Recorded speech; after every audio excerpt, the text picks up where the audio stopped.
달력을 한 장 넘겨서 이제 3월이 되었습니다. 저 뒤에 달력은 깜빡 잊고 안 넘겼습니다만, 일반 달력과 달리 예수님의 생애를 중심으로 따라가는 신앙의 달력인 교회력으로는 사순절을 앞두고 있습니다. 근데 교회마다 또 교파마다 차이가 있긴 하지만 대개 개신교를 보면 교회력을 아주 세밀하게 일일이 다 따르지는 않고 기본적이고 또 필수적으로 지키는 절기들을 중심으로 신앙생활을 합니다. 요즘도 대림절에서 이제 교회력이 시작돼서 성탄절을 지킨 후에 그 이후로는 이제 주현절이라고 하는 절기가 계속되고 있었지만 그것을 우리가 사실 언급하지는 않고 있었습니다. 나중에 이제 성령 강림절 그 다음 주에는 삼위일체 주일이라고 하는 주일도 있는데, 우리는 매년 그 주일을 맞으면서도 명시적으로 교회력상으로 그런 의미가 있는 주일이라고 말하면서 또 지키지는 않아 왔습니다. 마찬가지로 오늘도 교회력으로는 특별한 절기에 해당하는 그런 주일입니다. 오늘은 교회력상으로는 산상변모 주일입니다. 이 산상변모 주일은 예수님께서 베드로와 야고보와 요한 이 세 명의 제자들을 간혹 따로 데리고 가시곤 했는데, 그날도 이 세 명의 제자만 데리고 산 위에 올라가셨을 때 예수님의 얼굴이 해처럼 빛나고 옷은 빛과 같이 희게 변화된 것, 흔히 우리가 예수님의 변화산 사건이라고 부르는 일을 기념하는 주일입니다. 1799 마태복음 17장, 마가복음 누가복음의 9장에 나옵니다. 그래서 마가복음 9장 2절 3절 보면 엿새우에 예수께서 베드로와 야고보와 요한을 데리시고 따로 높은 산에 올라가셨더니 그들 앞에서 변형되사 그 옷이 광채가 나며 세상에서 빨래하는 자가 그렇게 희게 할 수 없을 만큼 매우 희어졌더라고 했습니다. 예수님의 제자들은 그것을 눈으로 목격했습니다. 지금까지 경험하지 못한 신비로운 현상을 그들은 보게 되었습니다. 그 예수님께서 산 위에서 용모가 변하신 놀라운 현상을 경험한 그 베드로가 이렇게 말한 것이 유명합니다. 그 마가복음 9장 5절 보면 라삐여 우리가 여기 있는 것이 좋사오니 우리가 초막 셋을 짓되 하나는 주를 위하여 하나는 모세를 위하여 하나는 엘리야를 위하여 하사이다. 그리고 그 뒤에 이렇게 보면 베드로가 두려워서 무슨 말을 할지도 몰라서 엄격결에 그렇게 말했다, 이렇게 성경에 또 기록이 되어 있기도 합니다. 그런데 교회력상으로 왜 이렇게 예수님께서 놀라운 모습으로 변화하심을 기념하는 이 산상변모 주일을 사순절을 시작하기 직전에 배치해 놓고 지키고 있느냐, 이런 질문이 우리가 생길 수가 있습니다. 그것은 예수님이 제자들에게 변화산 사건을 보여주신 그 이유와 관련이 됩니다. 왜 예수님께서 그 제자들을 데리고 가서 그러한 신비로운 모습을 보여주셨겠습니까? 이것은 예수님이 어떤 분이신지, 예수님이 정말 신적 권위가 있는, 하나님으로서의 권위가 있는 분이심을, 신으로서 권위가 있는 분이심을 이러한 신비로운 경험을 통해서 깨닫게 하신 것입니다. 예수님이 이렇게 엄청난 하나님의 영광을 지닌 분이심을 분명하게 알게 하심으로써 장차 이제 예수님의 제자들에게 닥쳐올 고난들을 이길 힘을 주시기 위함이었습니다. 제자들이 경험한 장면은 참 말로 표현할 수 없는 그런 장면이었습니다. 무엇보다도 산 위에서 예수님에게 나타난 찬란한 그 광채는 하나님의 임재를 의미하는 것이었습니다. 기독교 예전에는 보통 우리가 지금은 그냥 예배 드릴 때 간소하게 하나의 본문을 가지고 예배를 드리고, 혹은 구약의 말씀, 신약의 말씀 두 개의 말씀을 본문으로 설교를 하고, 이런 경우들이 많이 있습니다만, 사실은 네 개의 본문을 가지고 그 주일을 말씀을 전합니다. 구약의 말씀, 시편의 말씀, 또 복음서의 말씀, 서신서의 말씀입니다. 이 산상변모주일에는 구약은 오늘 이 본문에 해당하는 모세가 시내산에서 하나님의 계시를 받고 내려오는 그 얼굴이 너무나 빛나서 사람들이 두려워서 바라볼 수 없었다, 이 내용을 기록한 이 출애굽기 34장 말씀. 시편은 99편의 말씀입니다. 오늘 우리가 교독문에서 이 99편을 우리가 교독했습니다. 그리고 복음서에서는 예수님이 변화산에 올라가셨던 그 변화산 사건, 그 말씀이고, 그러한 예수님의 모습을 하나님의 영광을 아는 빛이라고 사도 바울이 표현한 서신서 고린도후서 3, 4장을 전통적으로 교회가 이 사순절을 앞둔 그리스도 변모, 산상변모주일에 설교 본문으로 말씀을 전해왔습니다.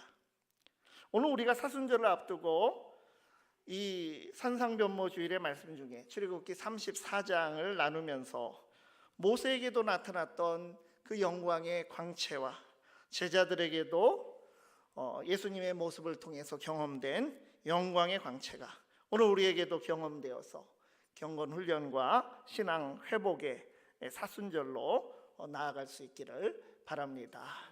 첫 번째로 다시 기회를 주시는 하나님의 사랑의 빛이 우리 마음에 비추었다라고 우리의 믿음을 표현할 수가 있습니다. 운동 경기를 보면 간혹 패자부활전이라는 것이 있습니다. 한번 진 선수나 팀에게 다시 한번 이제 기회를 주는 것입니다. 우리의 믿음 생활도 어떤 면에서 본다면 패자부활전과 닮았습니다. 사실 우리에게 매년 교회력을 주시고 이 사순절과 같이 주기적이고 반복적으로 새롭게 경건의 삶으로 이끄시는 것도 죄인들을 용서하시고 다시 기회를 주시는 하나님의 깊은 사랑을 반영하는 것입니다. 살아가면서 우리가 늘 실족하기도 하고 참 경건하게 살고자 하지만 참 그렇게 살지 못할 때마다 다시 되돌아오는 그런 모습이 바로 패자부활전과 같습니다. 정말 심각하게 살아가면서 다시 일어설 수 없을 것 같은 그런 사람들도 하나님께서 새로운 기회를 주시고 손잡아 일으켜 세워주시는, 또한 그 인자하신 주님을 따르는 우리의 믿음도 이 패자부활전과 참 닮아 있습니다. 그 이스라엘 백성이 바로 그 회복과 패자부활의 전형적인 사례입니다. 모세가 사실 오늘 34장은 모세가 두 번째로 이제 하나님 앞에서 십계명을 받아서 내려오는 장면인데, 모세가 맨 처음에 하나님의 말씀이 새겨진 두 돌판을 받으러 시내산에 올라갔을 때 백성들은 모세가 내려오는 것을 기다리지 못하고 아론에게 압력을 가해서 금송아지 신상을 만들어 섬기는 큰 실패를 하고 말았습니다. 그러나 하나님께서는 다시 이스라엘 백성들에게 기회를 주셔서 모세에게 시내산으로 올라오라고 하시고, 모세가 처음처럼 들고 간 그러한 새 돌판을 다듬어서 들고 가라고 하시고, 거기에 먼저의 말씀을 그대로 다시 써서 주셨습니다. 그게 이제 오늘 34장 중에서 1절의 말씀입니다. 여호와께서 모세에게 이르시되 너는 돌판 둘을 처음 것과 같이 다듬어 만들라. 내가 깨뜨린 처음 판에 있던 말을 내가 그 판에 쓰리니. 모세가 하나님의 말씀대로 돌판 두 개를 준비해서 이제 시내산에 올라갔을 때 하나님께서 구름 가운데 나타나셨습니다. 그러면서 하나님이 이런 말씀을 하셨습니다. 6, 7절에 보면 여호와께서 그의 앞으로 지나시며 선포하시되 여호와라 여호와라 자비롭고 은혜롭고 노하기를 더디하고 인자와 진실이 많은 하나님이라. 인자를 천대까지 베풀며 악과 과실과 죄를 용서하리라. 그러나 벌을 면제하지는 아니하고 아버지의 악행을 자손 3, 4대까지 보응하리라. 하나님께서는 두 가지 모습을 가지신 분이심을 밝히셨습니다. 자비의 하나님이시며 또한 진노의 하나님이시기도 합니다. 하나님께서 인자를 천대까지 베풀고 아버지의 악행을 그러나 자손 3, 4대까지 보응하신다. 이 천대와 삼사대 이 대조를 봤을 때 하나님께서 은혜는 최대한 많이 베푸시고 벌은 최소한으로 주시겠다, 이렇게 우리가 이것을 해석할 수가 있습니다. 그리고 하나님께서 십계명을 두 돌판에 다시 새겨주시면서 다시 기회를 주시며 다시 언약을 세워서 하나님의 백성으로 품어주시는 사랑을 베풀어 주신 것입니다. 하나님께서는 그 어느 것에도 얽매이는 분이 아니신데도 굳이 이렇게 한 작은 백성들과 언약을 맺으시고 그 언약에 스스로를 구속시키시고 얽매이시며 이스라엘 백성들을 당신의 백성으로 삼아 주신 것입니다. 하나님께서 이스라엘 백성들을 가나안 땅으로 보내시며 그들의 악한 문화에 물들지 말라고 하신 것처럼 우리도 이 세상에 하나님의 자녀로 보냄을 받은 사람들로서 세상의 악한 문화에 물들지 말고 살아가도록 하나님께서 또한 이러한 말씀을 통해, 계명을 통해 우리를 인도하여 주셨습니다. 우리는 단순히 이 세상에 있는 것들을 즐기기 위해서 보냄을 받은 사람이 아닙니다.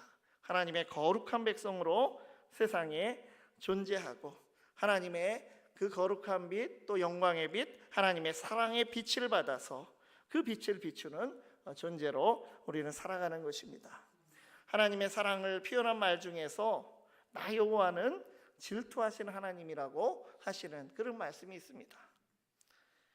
본래 질투라는 것은 무엇입니까? 그냥 비슷한 존재들끼리 비슷한 수준의 인격적인 관계에서 생겨나는 감정이 질투입니다. 그래서 늘 어릴 때도 그렇고 질투한다라고 하는 말, 예전에 이 철학 개론을 배울 때 보면 기독교의 신을 유치하다, 뭐 질투한다, 이렇게 철학에서는 그런 표현을 쓰더라고요. 근데 이 질투하는 사랑, 하나님의 질투하는 사랑은 감정을 말하는 것이 아니라 하나님의 속성에 대한 것을 인간의 언어로 표현해 주신 것뿐입니다. 어떤 사람이 강아지를 무척 사랑해 주는데 그 강아지 주인이 강아지가 주인을 그만큼 사랑해 주지 않고 본능에 충실하다고 해서 주인이 그 강아지가 좋아하는 음식이나 뭐 장난감에 질투를 느끼고 그러는 것이 아닙니다.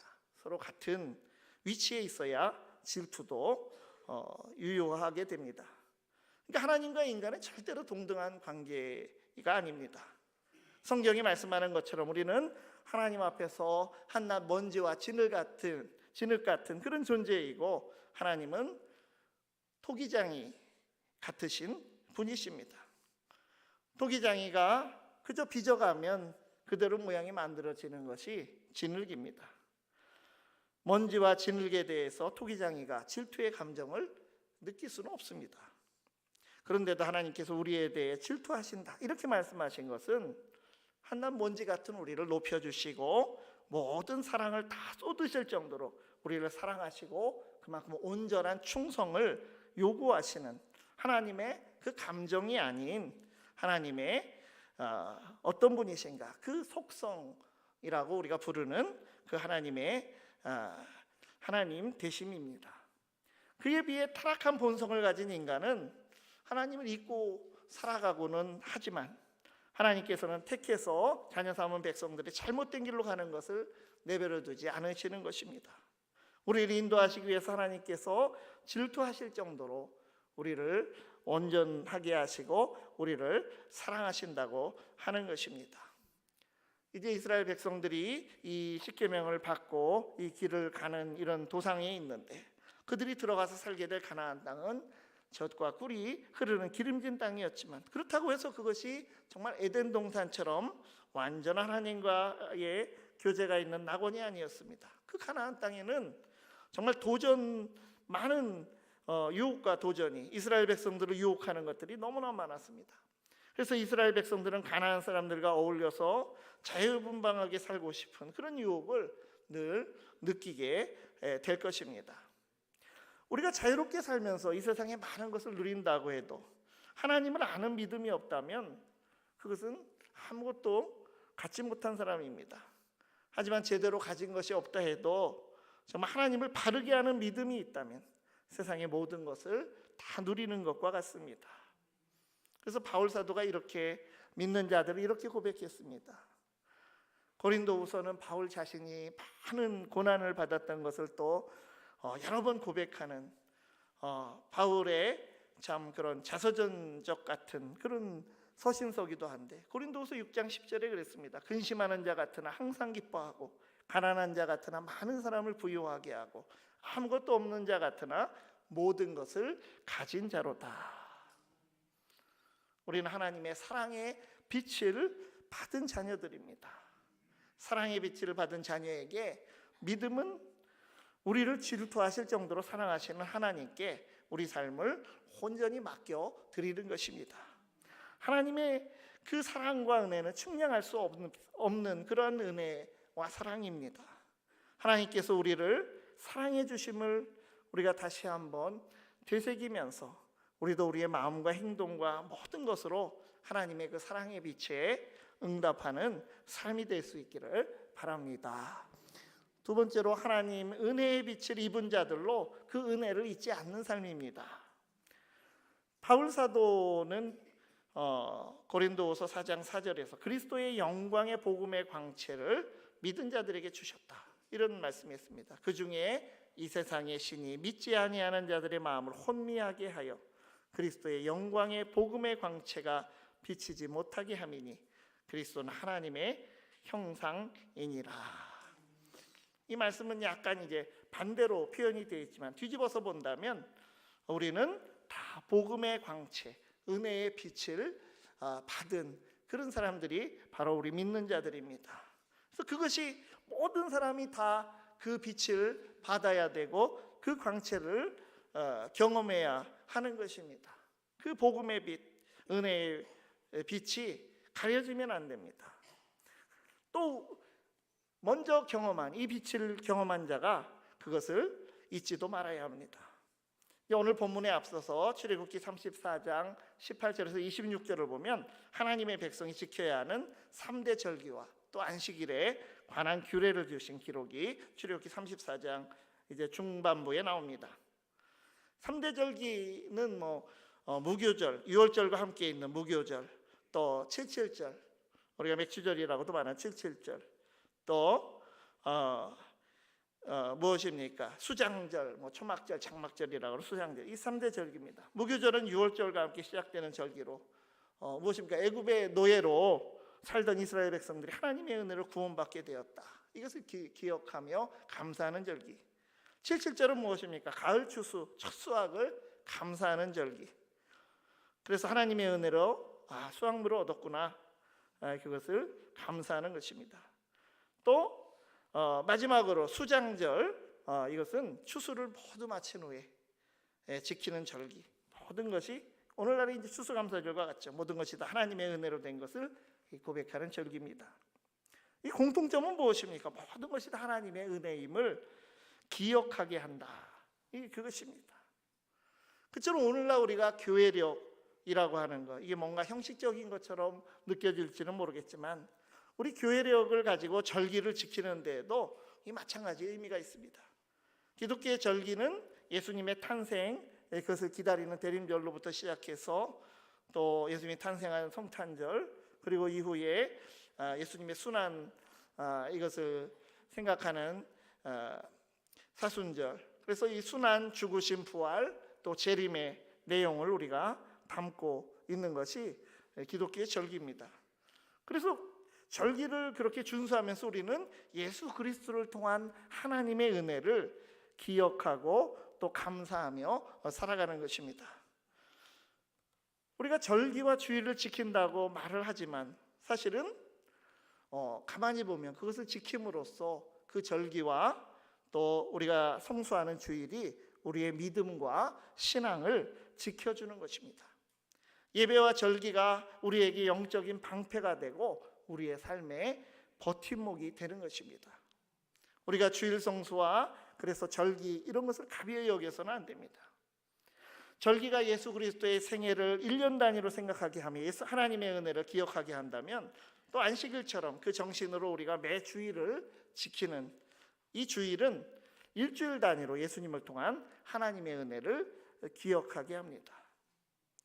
죽을 수밖에 없었던 죄인된 나를 예수 그리스도의 십자가 보혈로 씻어주시고 자녀 삼아주신 하나님의 은혜를 우리가 그 주기마다 기억하게 되는 것입니다. 우리가 일주일에 한 번 나오면 일주일에 한 번 또 기억하는 것이죠. 공식적으로 3일 기도에 나오면 3일마다 한 번 기억하는 것이고, 매일 새벽 기도 나오시면 새벽마다 기억하는 것입니다.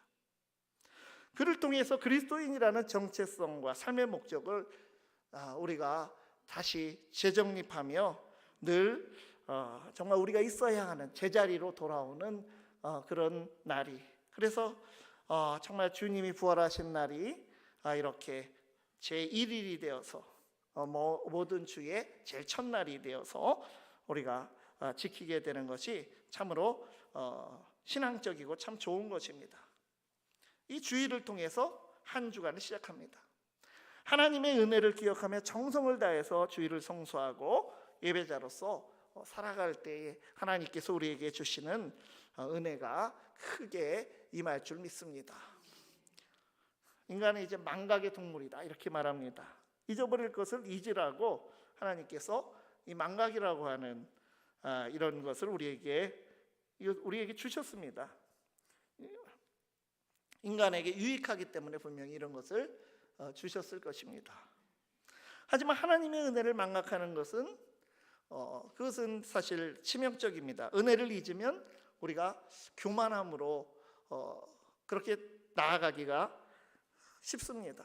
자칫하면 모든 것이 나의 힘, 나의 능력으로 된 것으로 착각하다가 어느덧 하나님의 자리에 내가 올라앉아 있는 그런 모습을 발견하게 될 수 있습니다. 우리에게 하나님의 은혜를 잊지 않게 하는 영적 장치로서 이러한 절기와 예배를 우리에게 주신 것입니다.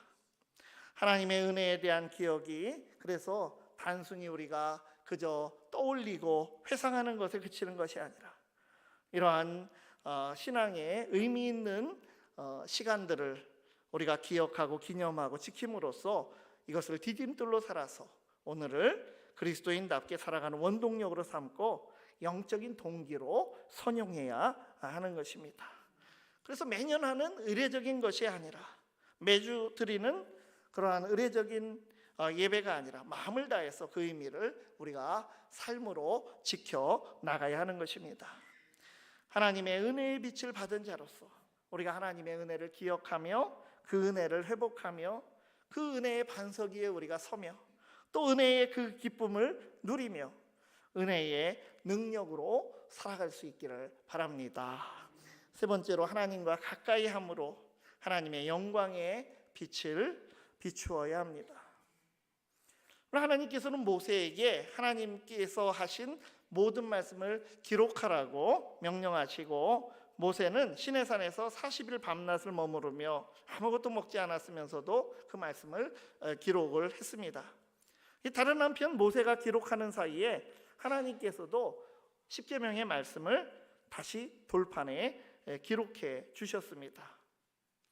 우리가 성경은 하나님의 말씀이라고 하지만 성령의 감동으로 그 사람들을 통해서 우리를 이용하셔서 성경을 기록하게 하셨습니다. 그래서 우리가 66권의 성경을 보면 다양한 배경의 사람이 대략 1600년의 간격을 두고 40여 명의 저자들이 이 성경을 자신의 문화적이고 또 여러 배경 가운데서 그 성경을 기록을 했지만 그러나 성령께서 거기에 감동하셔서 우리가 하나님의 말씀으로 받는 것입니다. 그런데 십계명은 2번씩이나 이거 하나님께서 직접 새겨주신 것이 이 십계명 두 돌판에 새겨진 십계명입니다. 그러니까 요즘 말로 하면 십계명은 정말 찐 하나님의 말씀입니다. 그리고 하나님을 만나서 이제 십계명과 그 말씀을 받아서 시내산을 내려오는 모세의 모습에 관한 기록이 오늘 본문에 이제 읽은 본문 안에 나온 것입니다. 29절 30절에 무엇이라고 했습니까? 모세가 그 증거의 두 판을 모세 손에 들고 시내산에서 내려오니 그 산에서 내려올 때 모세는 자기가 여호와와 말하였으므로 말미암아 얼굴 피부에 광채가 나나 깨닫지 못하였더라. 아론과 온 이스라엘 자손이 모세를 볼 때에 모세의 얼굴 피부에 광채가 남을 보고 그에게 가까이 하기를 두려워하더니 이제 뒤에 이제 설명이 되어 있는데 뭔가 우리 옛날 성경으로 이렇게 옛날 구어로 써 있어서 우리가 무슨 말인지 사실은 잘 이해가 안 될 수도 있는데 하나님을 만났기 때문에 그의 얼굴에는 광채가 났는데 백성들은 두려워서 못 옵니다. 그래서 모세는 처음에는 모르다 그것을 깨닫고 나중에 그들이 두렵지 않도록 수건을 베일을 얼굴에 이렇게 덮고 있었다. 그러나 하나님 앞에 나아갈 때는 당연히 이것을 벗었고 또 백성들에게 하나님의 말씀을 전할 때에도 하나님 앞에서 갔다가 내려와서 하나님의 말씀을 전할 때에도 백성들 앞에서 얼굴을 가리지 않았다는 것입니다. 그리고 말씀을 다 전하고 나면 또 얼굴을 가렸다. 그것을 이제 수건을 가렸다. 이렇게 우리 말씀에 표현이 되어 있습니다. 40주야를 하나님 곁에 머물렀습니다. 하나님과 친밀한 교제의 시간을 가졌던 이 모세는 얼굴이 해같이 빛났고 이스라엘 백성은 그 얼굴 광채로 하나님의 임재하심을 볼 수 있었고 모세의 능력과 권위를 인정하게 되었습니다. 그래서 모세의 얼굴빛은 무엇입니까? 자기가 스스로 만든 것은 아닙니다. 하나님의 영광의 빛을 띤 사람으로서 하나님 주신 귀한 것들을 감당하고 있었던 것입니다. 이처럼 하나님을 만난 사람들은 하나님을 만난 흔적이 다른 사람에게 보이게 된다는 것입니다.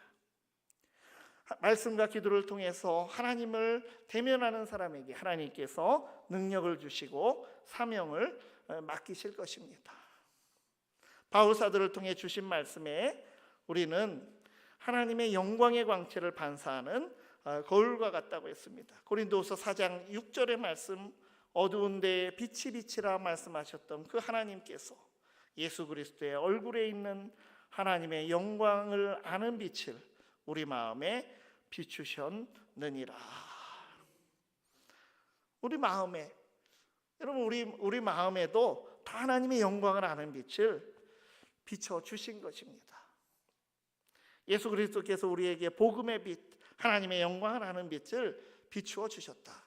바울은 바로 이 모세가 하나님을 만났던 장면, 그리고 제자들이 예수님의 그 영광스러운 그 빛나는 모습을 보았던 그 제자들의 모습에서 이제 동기부여를 받아서 바로 이 말씀을 우리에게 전해주고 있습니다. 예수님께서는 우리 그리스도인들을 향해서 우리가 잘 아는 대로 세상의 빛이라고 말씀하셨습니다. 세상의 빛으로서 빛을 비추는 삶, 착한 행실로 하늘에 계신 하나님께 영광을 돌리는 그런 삶입니다. 우리가 그리스도인 이상은 우리는 그 빛을 받은 사람으로서 본래 결코 숨기거나 감출 수가 없습니다.